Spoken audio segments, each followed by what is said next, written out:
સાદો વર્તમાન કાળ ઇંગ્લિશ સ્પીકિંગ વખતે મેજોરિટી આ ટેન્સનો યુઝ થતો હોય, વધારે પડતો ટૂંકમાં આ ટેન્સ યુઝ થાય. અહીંયા આપણા સ્ટાન્ડર્ડ બેઝ લેવલ પ્રમાણે અલગ અલગ મેં વ્યૂઝ દર્શાવેલા છે. એમાં સૌપ્રથમ મેં ડેફિનેશન વ્યાખ્યા આપેલી છે કે સિમ્પલ પ્રેઝન્ટ ટેન્સ છે સાદો વર્તમાન કાળ એ કેવી રીતે કઈ જગ્યાએ વધુ પડતો યુઝ ક્યાં થાય. ફર્સ્ટ બતાવેલું છે સનાતન સત્ય. સનાતન સત્ય એટલે સર્વ સ્વીકૃતિથી સ્વીકારવું પડે એવું સત્ય. આપણે એમ કહીએ કે સૂર્ય પૂર્વ દિશામાં ઉગે છે, the sun rises in the East, એવી રીતના પશ્ચિમમાં આથમે છે એવી રીતના. પછી બીજી વાત, મધ મીઠું હોય છે, હની ઇઝ સ્વીટ. ભગવાન બધે જ છે, ગોડ ઇઝ એવરીવેર. સનાતન સત્ય એ કયા ટેન્સમાં યુઝ થતું હોય? સિમ્પલ પ્રેઝન્ટ ટેન્સમાં. બીજું છે રોજિંદી ટેવવશ થતી ક્રિયાઓ. હું દરરોજ નિશાળે જાઉં છું, I go to school every day, અથવા તો I go to school daily. તો રોજિંદી, મારા દાદા દરરોજ સવારે મંદિરે જાય છે, આવું બધું નિયમિત ક્રિયાઓ જે થતી હોય. બરાબર. હું સાંજે જમું છું, નિયમિત ક્રિયાઓ માટે સાદું વર્તમાન કાળ. અમુક સિચ્યુએશનમાં કોઈ મેચ હોય, ક્રિકેટ મેચ હોય, હોકી મેચ હોય, કબડ્ડી મેચ હોય, કે એમની જે કોમેન્ટ્રી બોલાતી હોય ઇંગ્લિશમાં, એમાં મેજોરિટી સેન્ટેન્સ સિમ્પલ પ્રેઝન્ટ ટેન્સના હોય છે. કોઈ સુવાક્ય હોય, જેમ કે માનો કે હું બોલું કે 10,000 mile journey starts with the first step. 10,000 માઇલની જર્નીની શરૂઆત પણ પહેલા સ્ટેપથી થાય છે. હું એક સુવિચાર બોલ્યો, એ પણ સિમ્પલ પ્રેઝન્ટ ટેન્સમાં ઇન્ડિકેટ કરેલો છે. કોઈ વ્યાખ્યા આપેલી હોય, કોઈ નિયમ હોય, સિદ્ધાંત હોય, 2 + 2 = 4, a² + 2ab + b², આવી રીતે સૂત્ર કે કોઈ નિયમ કે કોઈ સિદ્ધાંત કે કોઈ વ્યાખ્યા મેજોરિટી સિમ્પલ પ્રેઝન્ટમાં યુઝ થતી હોય. અહીંયા દોસ્તો આઈડેન્ટિટી આપેલી છે આપની જાણ ખાતર કે આઈડેન્ટિટી નો યુઝ શું? તો કે તમને ખબર પડે કે જે તે સેન્ટેન્સ આપેલું છે, ખાસ કરીને rewrite the paragraph after correcting error. આ પેરેગ્રાફ છે એમાં અંડરલાઇન કરેલા જે શબ્દો છે એમાં કંઈક એરર છે, ભૂલ છે. હવે એ શબ્દ અથવા બીજું કોઈ એડિટિંગ આવે એમાં પણ કે આ સેન્ટેન્સ સિમ્પલ પ્રેઝન્ટ ટેન્સનું જ છે અને એ સિમ્પલ પ્રેઝન્ટ ટેન્સનું જ એમાં વર્બ ફોર્મનો યુઝ થાય એ કેમ ખબર પડે? તો કે એ સેન્ટેન્સ હોય ને એમાં એના આઈડેન્ટિટી ઓળખ આપેલી હોય છે કે કોઈ વાક્ય છે એમાં આવા શબ્દો હોય ને જનરલી, યુઝવલી, કોમનલી, મોસ્ટલી, તો તમારે શું માનવાનું કે આ વાક્ય સાદા વર્તમાન કાળનું છે અને એમાં ક્રિયાપદનો કયો યુઝ કરવાનો? V1. જે વર્બ વાપરવાનું છે ક્રિયાપદનું મૂળ રૂપ, અને જો કરતા થર્ડ પર્સન સિંગ્યુલર હોય તો એસ કી એસ વાળું હમણાં આપણે જોઈએ. બીજો આઈડેન્ટિટીનો ક્યાં યુઝ થાય? તો કે તમને લોકોને ખાસ કરીને ફ્રેમ ક્વેશ્ચન આવે છે જે 3 માર્કના, કે કર્તા નીચે અંડરલાઈન હોય તો હુથી બને, કર્મ નીચે હોય તો વોટથી બને, એવી રીતના કોઈ સ્થળ નીચે હોય તો વેરથી બને, સમય નીચે હોય તો અલગ અલગ બને છે. પરંતુ આ ટેન્સની વાત કરીએ કે સિમ્પલ પ્રેઝન્ટ ટેન્સ, ખાસ કરીને સિમ્પલ પ્રેઝન્ટ ટેન્સનું સેન્ટેન્સ હોય અને એમાં એના આઈડેન્ટિટી આપેલા હોય અને એ આઈડેન્ટિટી નીચે અંડરલાઈન હોય તો આપણે માનવાનું કે આ કાળ સિમ્પલ પ્રેઝન્ટ ટેન્સ છે અને આના આઈડેન્ટિટી નીચે અંડરલાઈન છે તો આપણે હાવ ઓપનથી પ્રશ્ન બનાવીશું. તો અહીંયા હું આઈડેન્ટિટી સમજાવું. જનરલી સામાન્ય રીતે, યુઝવલી મોટે ભાગે, કોમનલી સામાન્ય રીતે, મોસ્ટલી મોટે ભાગે, ફ્રીક્વન્ટલી અવારનવાર, ઓફન વારંવાર, ઓલવેઝ હંમેશા, નેવર કદી નહીં, સમટાઈમ્સ કેટલીક વખત, મેની ટાઈમ્સ ઘણી વખત, એની ટાઈમ કોઈક વખત, સેલ્ડમ ક્યારેક ભાગ્યે જ, અને રેગ્યુલરલી નિયમિત રીતે. અને હજી એક એડ કરી દઉં શબ્દ, એવરી વાળો શબ્દ એક યાદ કરી દઉં. એવરી સાથે કોઈ પણ શબ્દ હોય, અહીંયા હું લખીશ એવરી સ્ટાર. હવે એવરી સ્ટાર શા માટે મેં લખેલો છે? એવરી સ્ટાર શા માટે લખેલો છે? Star is equal to any other word. માનો કે અહીંયા ડે લખેલ છે, એવરી ડે. સન્ડે લખેલ છે, એવરી સન્ડે. બરાબર. ફ્રાઈડે લખેલ છે, એવરી ફ્રાઈડે. દિવાળી લખેલ છે, every Diwali. Every month, every year, આવી રીતે. તો એવરી સાથે કોઈ પણ શબ્દ તમે જુઓ દોસ્તો તો તમારે ગણવાનું કે આ સેન્ટેન્સ સિમ્પલ પ્રેઝન્ટ ટેન્સનું છે.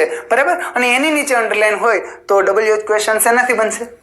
હાઉ ઓફનથી બનશે. આપણે એક્ઝામ્પલમાં એ લખીશું. હવે આપણે વાત કરવાની છે કે સેન્ટેન્સ સ્ટ્રક્ચર. વાક્ય રચના શું? દરેક ટેન્સની વાક્ય રચના એકદમ સરખી છે. એમાં શરૂઆતમાં કર્તા આવતું હોય, અહીંયા કર્મ આવતું હોય અને અહીંયા અન્ય શબ્દ આવતું હોય. બદલશે શું ખબર? અહીંયા જે મેં V1 લખેલું છે ને દોસ્તો, એ V1 બદલશે, એટલે કે ક્રિયાપદનું રૂપ બદલશે. અમુક જગ્યાએ V2 આવશે, કોઈક જગ્યાએ એમિઝાર પ્લસ V4 આવશે, એવી રીતે આવશે. તો સાદા વર્તમાનની વાક્ય રચનામાં આપણે જોવાનું અહીંયા જ છે. શું આવશે? કર્તા પછી સીધું V1, ક્રિયાપદનું મૂળ રૂપ. ઓકે.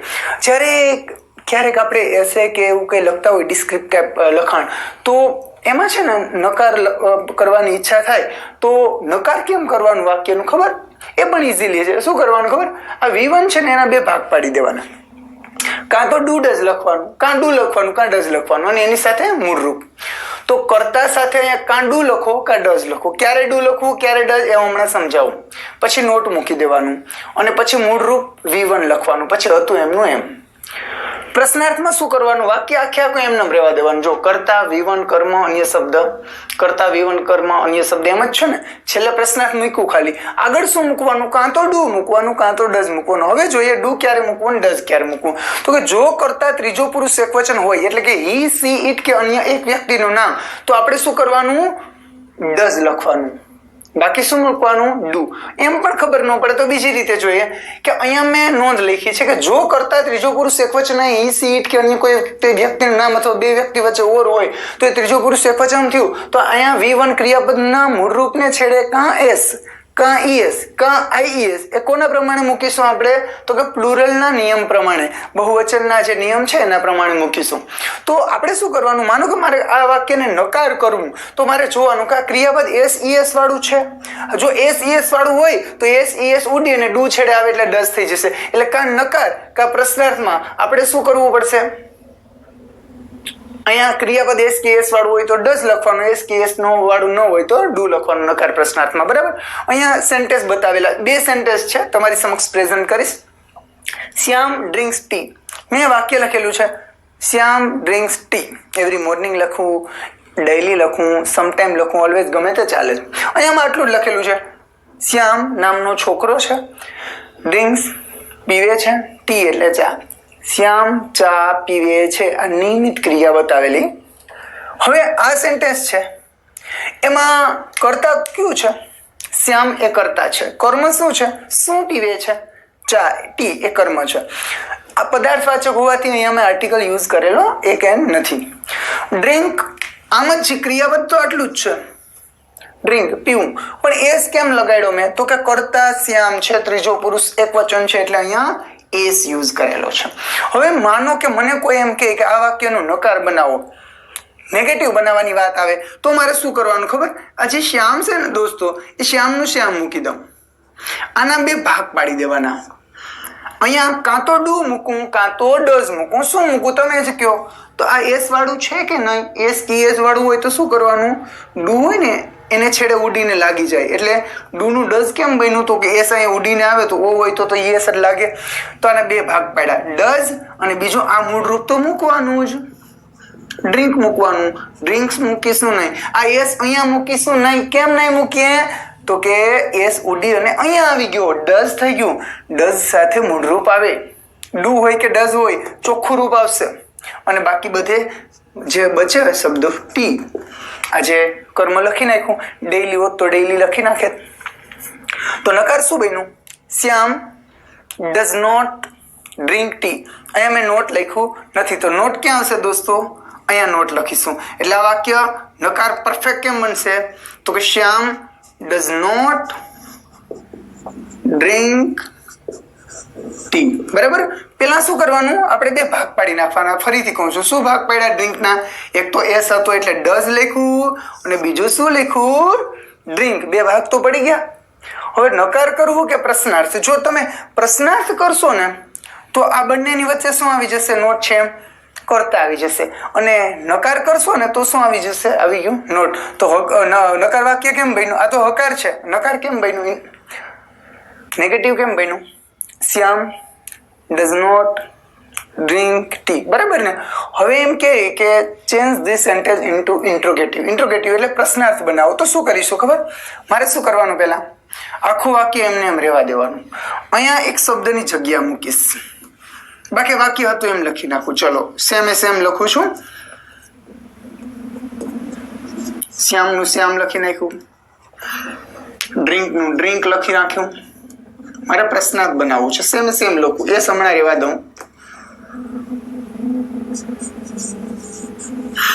શ્યામ ડ્રિંક ટી લખી નાખ્યું. ડ્રિંક્સ કેમ ન લખ્યું? કેમ કે એસ ઉડીને અહીંયા આવવાનો છે, ડુ ને છેડે, એટલે શું બનશે? ડઝ. એટલે શું બે ભાગ પડ્યા ડ્રિંક્સના? એક તો ડઝ અને એક તો ડ્રિંક. ફરીથી કહું છું, ડુ નહીં આવે. કેમ? એસ વાળું છે એટલે. શું આવ્યું? ડઝ. તો ડઝ શ્યામ ડ્રિંક ટી? પ્રશ્નાર્થ. પ્રશ્નાર્થ ઇન્ટ્રોગેટિવ કહેવાય. ફરી કહું છું, શ્યામ ડ્રિંક્સ ટી. શું કરી નાખ્યું મેં? આ એસ ઉડી ગયો, અહીંયા ડઝ લખી નાખ્યું, અહીંયા પ્રશ્નાર્થ. કંઈ ચેન્જ નથી કર્યો. અહીંયા શું મૂક્યું? ડઝ. અહીંયા શું મૂક્યું? પ્રશ્નાર્થ. 3 ચેન્જ કર્યા. શરૂઆતમાં ડઝ મૂક્યું, ડઝને કારણે એસ કાઢી નાખ્યો અને છેલ્લે પ્રશ્નાર્થ. આ પ્રશ્નાર્થ થઈ ગયું. ઓકે, તો હજી પણ મેં 2 ગેપ રાખેલા છે. શેના માટે હશે? આપણને લોકોને જે 3 માર્કના WH ક્વેશ્ચન પૂછાય છે એ ઓપ્શનમાં WH હુથી બને, વોટથી બને કે શેનાથી, એ ઓપ્શન હશે.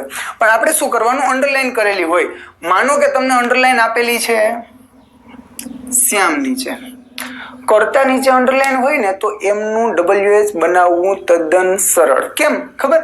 તો કે કર્તા નીચે અંડરલાઈન હોય, આ શ્યામ છે, અહીંયા કર્તા છે, એની નીચે અંડરલાઈન હોય તો શું કરવાનું?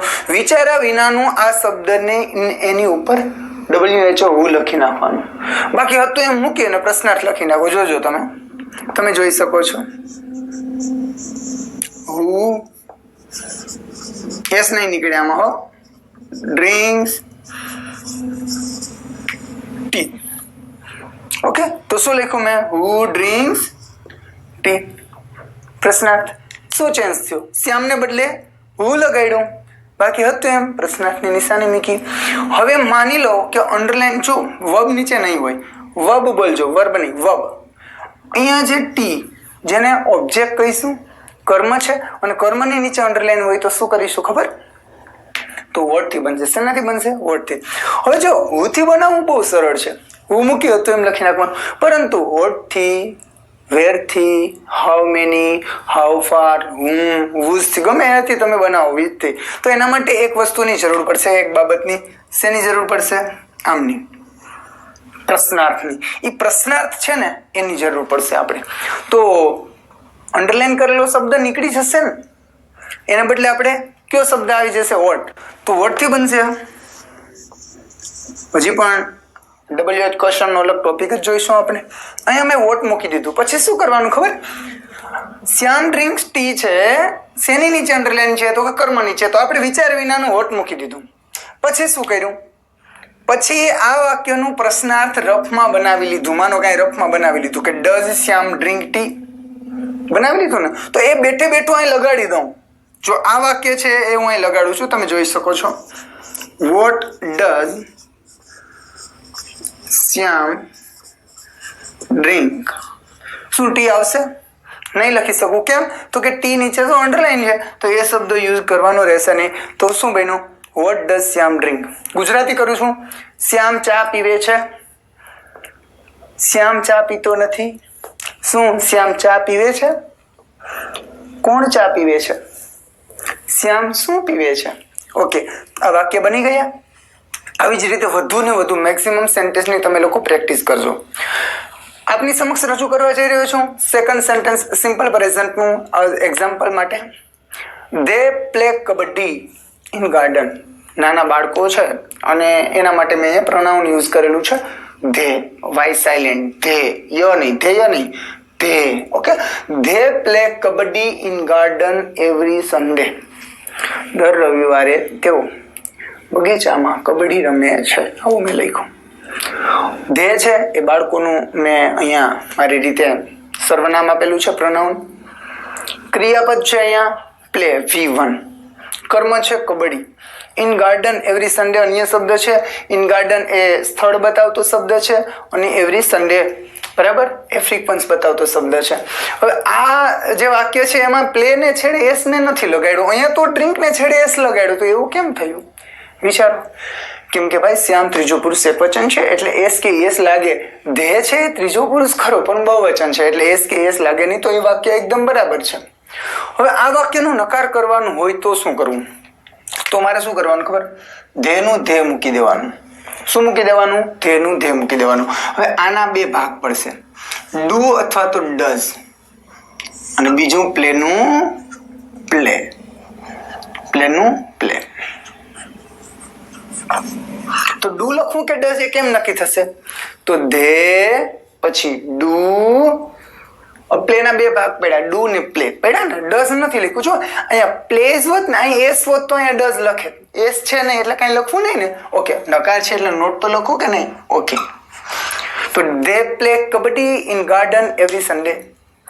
તો they do not play kabaddi, they do not play kabaddi in garden every Sunday. આ વાક્ય કયું બન્યું દોસ્તો? નકાર. જેવી રીતે અહીંયા નકાર બનાવ્યું ને એવી રીતે ત્યાં પણ મેં નકાર બનાવ્યો. હવે પ્રશ્નાર્થ બનાવવું. શું કરીશું? પ્રશ્નાર્થ બનાવવા માટે આમાં પહેલા તો તમે ક્રિયાપદ જોઈ લ્યો તો એસ ઈએસ વાળું છે કે નહીં. હા, જો એસ ઈએસ વાળું હોય તો અહીંયા ડઝ લગાડી અહીંથી એસ ઈએસ કાઢી અને છેલ્લે પ્રશ્નાર્થ લાગે. પણ આમાં તો એસ ઈએસ વાળું નથી, તો હું શું કરીશ ખબર? અહીંયા શરૂઆતમાં અને આખું વાક્ય એમને રહેવા દો, આગળ એક શબ્દ લગાડી દો, ડુ અથવા તો ડઝ. તો શું લાગશે? ડુ લગાડી દીધો. ઓકે, હવે બાકી જે બચ્યું એ લખી નાખું. They play kabaddi in garden every Sunday. બેઠે બેઠું લખી નાખવાનું. ચાલો લખી નાખું. Do they play kabaddi in garden every Sunday. In short લખો એવરી સન્ડે. ઓકે, યાદ રાખીશું. સન્ડે વારનું નામ છે, એનો પહેલો અક્ષર હંમેશા કેપિટલ આવશે. તો અહીંયા તો મેં ઇન શોર્ટ લખ્યું છે એવરી સન્ડે. ઓકે, તો do they play kabaddi in garden every Sunday. શું દર રવિવારે તેઓ બગીચામાં કબડ્ડી રમે? ઓકે, રમે છે, લખાઈ ગયું. પ્રશ્નાર્થ બની ગયું, નકાર બની ગયું, પ્રશ્નાર્થ બની ગયું. હવે આપણે હુથી બનાવવું હોય તો એ ચિલ્ડ્રન હોય ને એમની નીચે અંડરલાઈન હોય તો હુથી બનશે. એકવાર બનાવી લીધું, પાછું બનાવવું નથી. શું રમે છે? કબડ્ડી નીચે અંડરલાઈન હોય તો શેનાથી બનશે? વોટથી બનશે. તો હુથી ને વોટથી તો આપણે બનાવી લીધું, તો પાછું એ બનાવવાની જરૂર નથી. તો શું કરીશું? હજી એમાં કંઈક શબ્દો આપેલા છે, તમે જોઈ શકો છો. ઇન ગાર્ડન આપેલું છે, એવરી સન્ડે આપેલું છે. હવે ઇન ગાર્ડન નીચે અંડરલાઈન હોય તો શેનાથી બનશે? સ્થળ દર્શક શબ્દ નીચે અંડરલાઈન હોય ને તો વેરથી બનશે. તો આ વાક્ય છે ને શેનાથી બનશે? વેરથી. તો પહેલા હું શું લગાડીશ? વેર. વેર લાગી ગયું. પછી હતું એમનું એમ. પછી હવે મારે કઈ ચેન્જ કરવાના આવે નહીં. હતું એમને એમ લખી નાખું. શું હતું એમ? ઉપરનું ના, પ્રશ્નાર્થ. મેં વાત કરી ને કે WH બનાવવા માટે હું સિવાયમાં શું કરવું પડે? એક દિલચસ્પી લેવી પડશે. શું? પ્રશ્ન વાક્ય બનાવશું. તો આ વાક્ય પ્રશ્ન કેમ બનશે? તો વેરથી બનાવવું હોય તો વેર do they play kabaddi every Sunday. In garden આવશે નહીં. કેમ નહીં આવે? ઇન ગાર્ડન આવશે નહીં. જુઓ શું બનશે? They play kabaddi in garden every Sunday. તો શું બન્યું? વેર do they play kabaddi every Sunday. તેઓ દર રવિવારે ક્યાં કબડ્ડી રમે છે? એ પાછું ઇન ગાર્ડન આવશે નહીં. ઓકે, હવે વાત કરીએ એવરી સન્ડે નીચે. હવે એવરી સન્ડે નીચે અંડરલાઈન કરેલી હોય ત્યારે મેજોરિટી એવી સિચ્યુએશન ક્રિએટ થાય છે કે ઓપ્શન હાઉ ઓફનથી આપ્યો હોય અને એક વેનથી આપ્યો હોય. તો કેટલાક સ્ટુડન્ટ છેતરાઈ જાય છે, વેનથી બનાવી નાખે છે. યાદ રાખો દોસ્તો, એવરી સન્ડે છે, આપણને એવું લાગે એ સમય છે. એવરી, મેં શું કીધું કે સિમ્પલ પ્રેઝન્ટનું આઈડેન્ટિટી હોય અને એની સાથે કોઈ શબ્દ હોય, એમની નીચે અંડરલાઈન હોય તો માત્ર ને માત્ર હાઉ ઓફનથી બનશે. શેનાથી બનશે? હાઉ ઓફનથી. હાઉ ઓફનથી બનશે. તો આ વાક્ય કેમ બનશે? કે આ જે પ્રશ્નાર્થ છે ને એ હાઉ ઓફનને છેડે અડાડી દો, બાકી હતું એમનું એમ. પરંતુ આમાં શું નીકળી જશે? વેરથી બનાવ્યું તો ગાર્ડન કાઢી નાખ્યું, તો હાઉ ઓફનથી બનાવશો શું નીકળી જશે? એવરી સન્ડે નીકળી જશે. તો હાઉ ઓફનથી બનાવું છું. હાઉ ઓફન પહેલા લખી નાખીએ. હાઉ ઓફન પછી શું આવશે? ડુ, પછી they play kabaddi in garden. Every Sunday આવશે નહીં. તો ફરીથી બંને બનાવું છું. વેરથી યાદ રાખો. Where do they play kabaddi every Sunday, અને how often do they play kabaddi in garden. ગાર્ડનમાં ક્યારે કબડ્ડી રમે, ક્યારે રમે એમ તો કે દર રવિવારે રમે. ક્યાં કબડ્ડી રમે તો કે ગાર્ડનમાં રમે. તો આજે આપણે બનાવેલા છે WH હુથી, વોટથી, વેરથી અને હાઉ ઓફનથી. ઓકે, હવે ત્રીજું, ચોથું અને પાંચમું સેન્ટેન્સ મેં આપેલું છે એ તમને લોકોને પ્રેક્ટિસ માટે આપેલું છે, પણ જસ્ટ હું અહીં બનાવી આપીશ, સમજાવી આપીશ તમને. Bhavya and Navya pluck flowers regularly, એવું છે. બરાબર. તો હવે આ સેન્ટેન્સ છે એમાં પ્લક એટલે ચૂંટવું, તોડવું. ફૂલ તોડીએ ને એને પ્લક કહેવાય. એસ કેમ નથી લગાડ્યો તો કે બંને છે, ભવ્યા એન્ડ નવ્યા છે, ત્રીજો પુરુષ બહુવચન છે. દોસ્તો અહીંયા ઓર હોત ને, ઓર તો અહીંયા પ્લક્સ આવે. બે નામ ભલે છે, ઓર હોત ને તો એ ત્રીજો પુરુષ એકવચન ગણત ને, પ્લક ને છે પ્લક્સ આવે. એન્ડ છે એટલે નહીં આવે. એકલું ભવ્યા હોત અથવા તો એકલું નવ્યા હોત તો પણ પ્લક્સ આવે.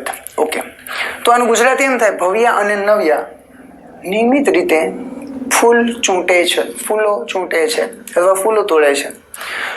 હવે આ વાક્યમાં નકાર કરવું હોય તો શું થશે? વધારે કંઈ નથી આપણે જોવું. અહીંયા શું આવશે?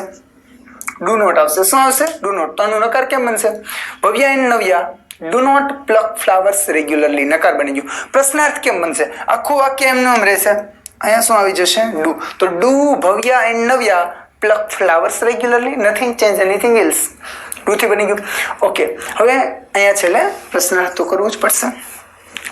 બીજી વાત, ભવ્યા એન્ડ નવ્યા નીચે અંડરલાઈન હોય તો હુથી બનશે. ફ્લાવર્સ નીચે અંડરલાઈન હોય તો વર્ડથી બનશે. રેગ્યુલરલી નીચે અંડરલાઈન હોય તો તમે કહો શેનાથી બનશે? બોલો, શેનાથી બનશે? હાઉ ઓફનથી બનશે. કેમ કે રેગ્યુલરલી અહીંયા મેં આપેલો હશે આઈડેન્ટિટીમાં, સિમ્પલ પ્રેઝન્ટમાં આઈડેન્ટિટી હોય તો હાઉ ઓફનથી બનશે. ઓકે, બીજી વાત, હવે આપણે ચોથું સેન્ટેન્સ જોઈશું. અનિલ થર્ડ પર્સન સિંગ્યુલર છે, હી સીટ અથવા અન્ય એક નામ, એટલા માટે સ્પીકને છેડે મેં યુઝ કરેલો છે સ્પીક્સ, એસ લગાડેલો છે. તો અનિલ, હવે TEACH ટીચ હોત તો અનિલ ગણિત ભણાવે છે અથવા અનિલ વિજ્ઞાન ભણાવે છે, અને ટીચ હોત તો ટીચીસ થાત. CH હોય તો શું આવે? ES થાત. પણ અહીંયા સ્પીક છે તો એસ લગાડ્યો. તો Anil speaks English fluently. Fluently એટલે સ્પષ્ટ રીતે, કડકડાટ, જેમ કે ફટાફટ બોલતા હોય ને, I just to keep you laugh but some difficulty matter are just confused me. કડકડાટ, પ્રવાહિતાથી એને ફ્લુઅન્ટલી કહેવાય. તો અનિલ સ્પીક્સ ઇંગ્લિશ ફ્લુઅન્ટલી. નકાર કરવું હોય તો શું થશે? અહીંયા કંઈક આવશે કરતા પછી. શું આવશે? ડુ નોટ અથવા ડઝ નોટ. શું આવશે? એસ છે તો ડઝ નોટ. નકાર બનાવું છું. Anil does not speak, S નીકળી જશે, સ્પીક ઇંગ્લિશ ફ્લુઅન્ટલી. પ્રશ્નાર્થ અહીંયા શું આવી જશે? Does Anil speak English fluently, અહીંથી એસ નીકળી જશે. પ્રશ્નાર્થ. અનિલ નીચે અંડરલાઈન હોય તો હુથી, ફ્લુઅન્ટલી નીચે અંડરલાઈન હોય તો કેવી રીતે બોલે છે? આ એડવર્બ છે, ક્રિયા વિશેષણ નીચે અંડરલાઈન હોય તો હાવથી, એકલું હાવથી. શેનાથી બનશે? એકલું હાવથી. તો એમ બનશે. કેવી રીતે અનિલ કેવી રીતે ઇંગ્લિશ બોલે છે તો કે fluently. How does Anil speak English? Anil કેવી રીતે અંગ્રેજી બોલે છે? ઓકે, પાંચમું છે my friends go to company for earning money. મારા મિત્રો પૈસા કમાવા માટે કંપનીએ જાય છે. ફોર અર્નિંગ મની, અહીંયા પર્પઝનું ફંક્શન બતાવેલું છે. આપણે લોકોને 8 માર્કના ફંક્શન ભણાવે છે, તો પર્પઝનું ફંક્શન બતાવેલું છે for earning money. Okay, my friends go to company for earning money. આ વાક્ય છે ને, પહેલાં તો હું નકાર કરવું હોય તો કેમ થશે? કહો તો તમે. અહીંયા આવશે ને કંઈક. શું આવશે? ડુ નોટ આવશે કે ડઝ નોટ? હવે તમને આવડવું જોઈએ. બોલો, ડુ આવશે કે ડઝ? SES લાગેલું નથી એટલે શું આવશે? ખાલી ડુ આવશે. તો my friends do not go હતું એમને એમ. અહીં ગોઝ કેમ ન લગાડ્યું? શું અહીંયા એસ, માનો અહીંયા એસ કાઢી નાખ્યો હોય, ફ્રેન્ડ્સ બહુવચન છે એટલે ગો. એકલું એક ફ્રેન્ડ હોત તો ગોઝ આવે, બરાબર ને? ઓકે, તો my friends go to company for earning money નકાર કરવું હોય તો અહીંયા આ જે જગ્યા છે ત્યાં શું લગાડી દેવાનું? Do not. ઓકે, હવે પ્રશ્નાર્થ કરવો હોય તો અહીંયા શું થશે? આગળ એક લાગશે ડુ, અહીંયા શું લાગશે? પ્રશ્નાર્થની નિશાની, ક્વેશ્ચન માર્ક. તો do my friends go to company for earning money, અથવા યોર ફ્રેન્ડ્સ બી કહી શકાતું હોય સામે પ્રશ્ન પૂછ્યો ત્યારે. ઓકે, હવે WH બનાવવાની વાત આવે તો કંપની નીચે અંડરલાઈન હોય તો WHERE વેરથી બનશે, આની જેમ તે બનાવવાની જરૂર નથી. પણ અહીંયાથી હશે ફોર અર્નિંગ મની, તો તારા મિત્રો અથવા તો મારા મિત્રો કંપની શા માટે જાય છે? શા માટે? બીકોઝથી હોય તો પણ વાયથી, અને પર્પઝનું અહીંયા 2+V1 અથવા તો 4+V4 અથવા તો ઇન ઓર્ડર ટુ ને વિથ વ્યૂ ટુ કેવું હોય એ સંજોગોમાં પર્પઝ છે અને વાયથી બનશે. તો આની નીચે અંડરલાઈન આવે તો વાયથી બનશે. તો આ કેમ બનશે વાયથી? વાય ડુ માય ફ્રેન્ડ્સ અથવા યોર ફ્રેન્ડ્સ જે ઓપ્શનમાં હોય એ ગો ટુ કંપની પ્રશ્નાર્થ આટલું હશે. ઓકે, આ વાત કરી આપણે હકાર નકાર પ્રશ્નાર્થ અને કેટલાક WH ની. અહીંયા નીચે 5 બ્લેન્ક આપેલી છે એડિટિંગ માટે અથવા તો ફાઇન્ડ એરર માટે. આપને લોકોને સેન્ટેન્સ આપેલું છે ફર્સ્ટ અને એમાં બ્લેન્ક છે. Rita blank vegetable daily. Rita દરરોજ શાકભાજી વેચે છે. આ ડેઈલી શબ્દને પણ આપણે આમાં એડ કરી દઈએ, બેટર રહેશે.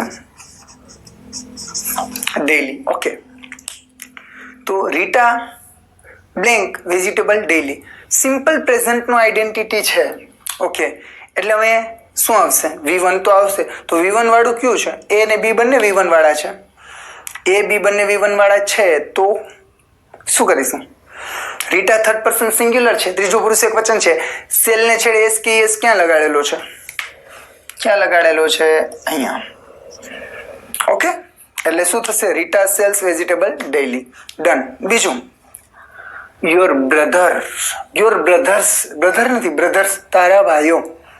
ઓલવેઝ બ્લેન્ક ગાર્બેજ, ગાર્બેજ એટલે કચરો. હિયર તારા ભાઈઓ હંમેશા અહીંયા કચરો નાખે છે.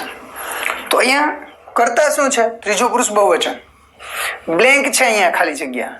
ક્રિયાપદ ફેંકવા માટેની વાત છે, ફેંકવું, થ્રો કરવું. થ્રોઝ, થ્રો, થ્રુ, આ તો V2 છે, V4 છે. હવે V1 જ આવશે તો નક્કી સિમ્પલ પ્રેઝન્ટની જ વાત છે. અહીંયા આઈડેન્ટિટી ઓલવેઝ આપ્યો, ડેઈલી આપ્યો, સમટાઈમ્સ આપ્યો, એટલે આપણે ખબર પડી જાય કે સિમ્પલ પ્રેઝન્ટની વાત છે એટલે V1 આવશે. પણ V1 એસ વાળું આવશે કે ક્યુ એ જોવાનું રહેશે. તો બહુવચન એક બ્રધરની વાત હોત તો એસ કે એસ લાગે, ત્યાં બ્રધર્સ છે એટલે V1 મૂળ રૂપ જ આવશે. એસ વાળું કે નહીં આવે? એસ વાળું નહીં આવે. શું આવશે?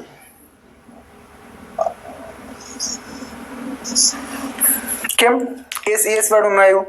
તો કે બહુવચન હતું એટલે શું થયું? મૂળ રૂપ આવશે ચોખ્ખું. તો બીજામાં પણ આપણે યુઝ કરેલો છે બી નો. બ્લેન્ક ત્રીજી માય ગ્રાન્ડફાધર સમટાઈમ્સ, કેટલીક વખત મારા દાદા. હવે ગો ટુ ટેમ્પલ કે ગોઝ ટુ ટેમ્પલ શું આવશે? સમટાઈમ્સ સિમ્પલ પ્રેઝન્ટ ઓળખ થઈ ગઈ, અહીંયા મેં દર્શાવેલું હશે સમટાઈમ્સ. મારા દાદા ત્રીજો પુરુષ એક વચન છે. ગો આવશે કે ગોઝ? એક વચન છે, ઈએસ લાગશે. ગોને છેડે ઈએસ લાગશે. ક્યાં છે? પહેલો ઓપ્શન. શું આવી ગયું? ગોઝ. ડન. અને ચોથું નિત્યમ છોકરાનું નામ છે અને અહીંયા એક નકાર વાક્ય આપેલું છે. નિત્યમ ડઝ નોટ ખાલી જગ્યા તુષાર. મદદની વાત છે કે નિત્યમ તુષારને મદદ કરતો નથી. આ ગુણ કર્મ છે, મુખ્ય કર્મ ન ગણાય. અને એની નીચે અંડરલાઈન હોય ને તો WHO હોમથી પ્રશ્ન બને, અહીંયા અંડરલાઈન હોય તો. હવે નિત્યમ ડઝ નોટ બ્લેન્ક. હવે તમને એમ થાય કે નિત્યમ છે, ત્રીજો પુરુષ એક વચન છે તો હેલ્પને છેડે એસ લાગવું જોઈએ કે નહીં? પણ અહીંયા નહીં લાગે. કેમ નહીં લાગે? કે ડુ ડઝ ડીડ હોય ને એની સાથે ક્રિયાપદનું મૂળ રૂપ ચોખ્ખું આવે. ડઝ આવી ગયું, એસ નીકળી જવું જોઈએ. હેલ્પ્સ આવશે કે હેલ્પ આવશે? હેલ્પ આવશે. ભલે ને નિત્યમ ત્રીજો પુરુષ એક વચન હોય, હેલ્પ કેમ લખ્યું? તો કે ડઝ છે એની સાથે મૂળ રૂપ આવશે. Last the sun, sun moon એમનો પહેલો અક્ષર કેપિટલ આવશે. The sun blank in the east, સૂર્ય પૂર્વ દિશામાં ઉગે છે. ઓકે, તો બ્લેન્ક છે, અહીંયા આઈડેન્ટિટીની જરૂર છે નહીં. ઓળખ શબ્દો આમાં મેં નથી આપ્યા, આમાં નથી આપ્યા, આમાં તો 10 થી ખબર પડી જાય, આમાં નથી આપ્યા. કેમ? કેમ કે સનાતન સત્ય છે, એમાં આઈડેન્ટિટીની જરૂર ન પડે. ભલે દરરોજ લખે, દરરોજ જ ઉગે, એ કાયમીની વાત છે. ઉગતો હતો અથવા તો ઉગશે એવું ના આવે. હવે ધ સન અહીંયા થર્ડ પર્સન સિંગ્યુલર તરીકે લેવાનો છે. રાઇઝ આવશે કે રાઇઝીસ આવશે? રાઇઝીસ, થર્ડ પર્સન સિંગ્યુલર.